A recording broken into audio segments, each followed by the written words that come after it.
In Paul's gospel, which every modern church preaches, salvation is by faith alone. Just confess and believe Jesus is Lord, that he died for your sins and was resurrected, and you're saved by grace through faith alone, not by works, so that no one may boast. That's straight out of Romans 10:9 and Ephesians 2:8 through 9. But Jesus in Matthew 25:31 through 46 says the exact opposite. That's a serious claim.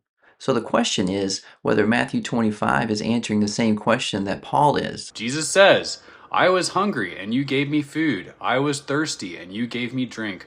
I was a stranger and you welcomed me. I was naked and you clothed me.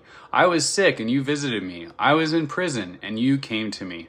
As you did it to one of the least of these brothers, you did it to me. That's Matthew 25. Now watch what conclusions he draws from it. Jesus explicitly teaches it depends on whether you obeyed God's law to love your neighbor as yourself by doing good works for the least of these. That conclusion doesn't come from the text. Jesus is describing judgment. Paul is explaining how someone gets saved. Those are different questions. The others, the ones who did nothing for the poor, the oppressed, or the suffering, according to Jesus, the Son of Man says they go into eternal punishment. That line tells you how this passage is being read.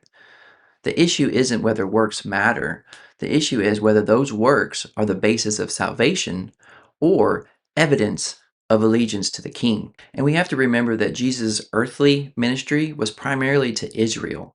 Paul's was to the Gentiles. It was a different audience, but it was the same gospel. Jesus explains the fruit of salvation. Paul explains the root.